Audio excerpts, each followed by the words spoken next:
Hello guys, how are you? E aí, como é que vocês estão?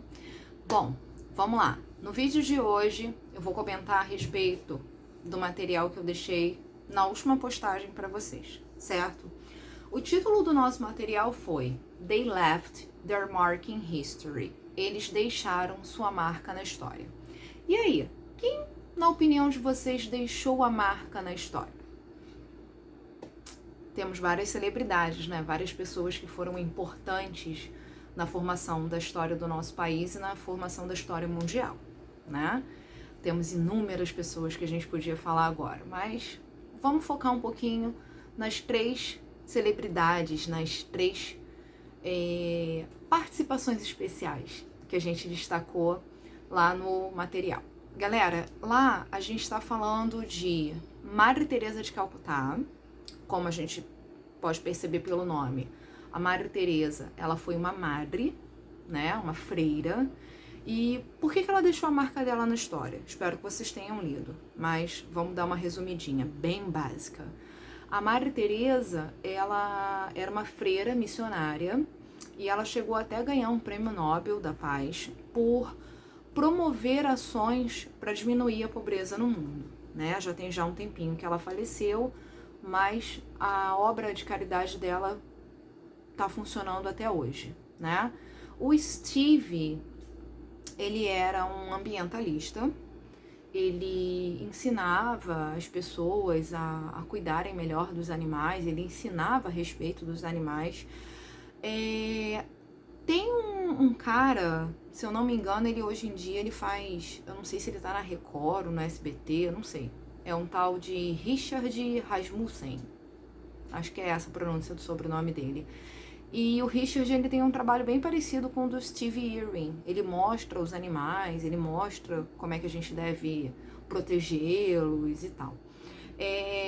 O Steve, ele morreu atingido por um arpão de uma raia durante uma gravação, né?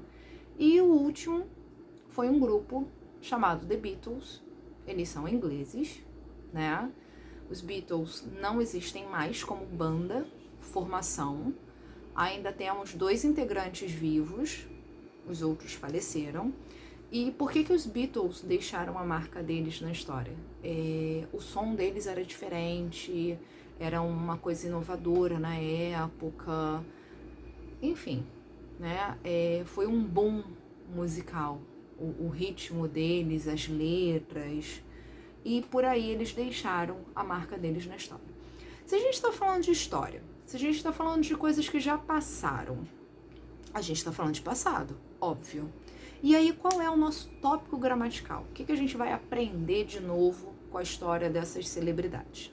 A gente vai relembrar o nosso verb to be. Caraca, verb to be de novo. Pois é, mas agora é ele no passado. Galera, quando eu usava am, is e are, a gente estava falando de presente. E aí, como é que eu vou transformar am, is e are no passado? Primeira coisa que a gente tem que relembrar, o verb to be, ele praticamente trabalha sozinho. Então eu não preciso de auxiliar nenhum, eu não preciso de ajuda nenhuma. O auxiliar de passado costuma ser o did, D-I-D. Só que o did não vai precisar trabalhar com o to be, ok? Antes eu tinha 3 palavrinhas para definir o verb to be, que eu já comentei para vocês. Am, is e are. Agora eu vou ter uma transformation. Vou transformar o meu verb to be de presente para passado. Vamos lá.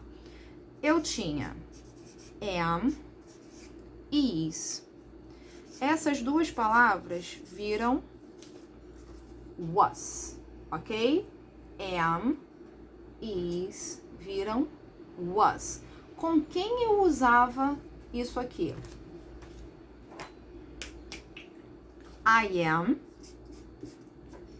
he, she, it, is. Então agora eu tenho tudo igual. I was, he, she, it, was. Forma afirmativa. Eu também tinha o are. E o are vai virar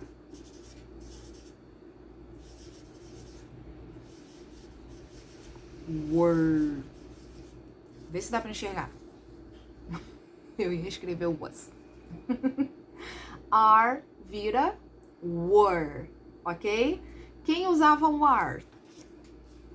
You, we, they. Lembrando que you pode ser você ou vocês. O que vai definir se é singular ou plural?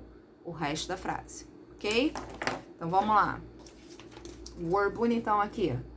You were, we were, they were, ok? Então tudo que era am e tudo que era is vira was. Tudo que era are virou were. Como é que eu posso passar isso para negativa? De novo, preciso de auxiliar? Não, ele trabalha sozinho. Uso a palavrinha not. Então eu digo was not, juntei tudo, virou wasn't. Were not ou weren't.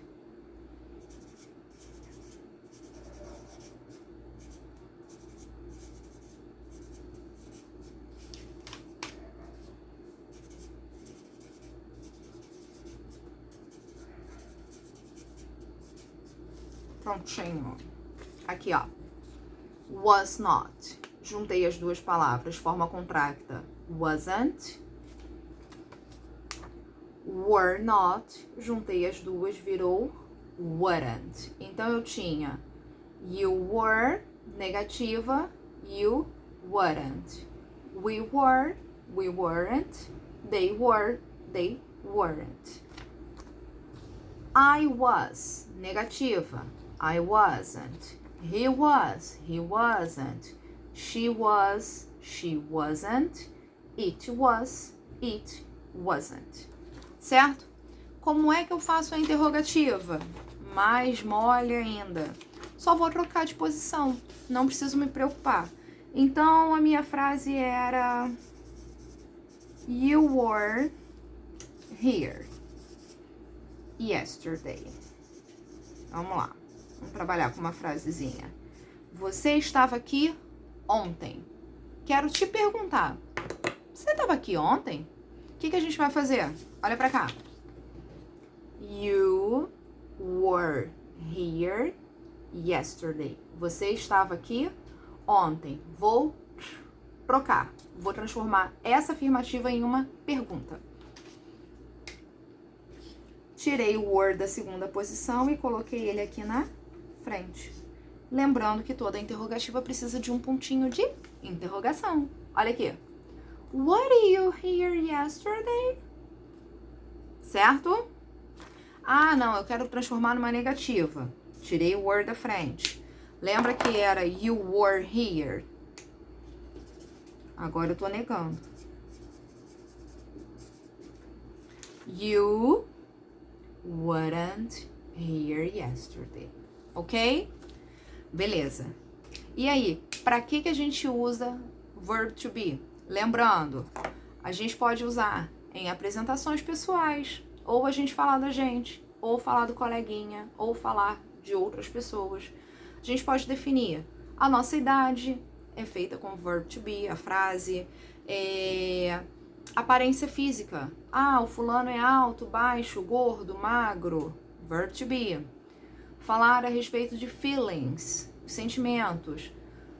Tô bem, tô mal, tô com dor de barriga. Isso também a gente usa o verb to be.